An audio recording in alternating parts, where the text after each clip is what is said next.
You ask Tiger to calculate. This deals with linear inequalities with one unknown.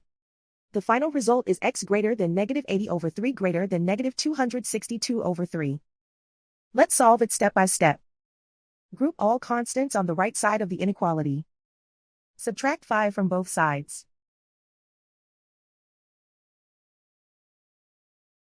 Simplify the arithmetic.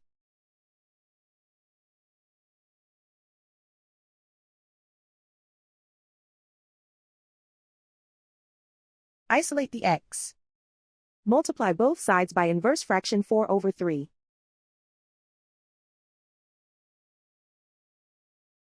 Group like terms.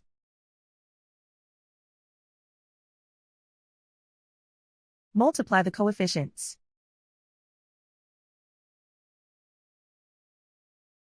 Simplify the fraction.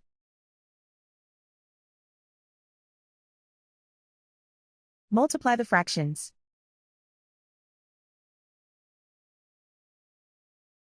Simplify the arithmetic.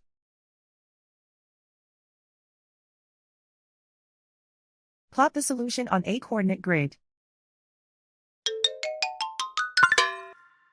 And so the final result is x greater than -80/3 greater than -262/3.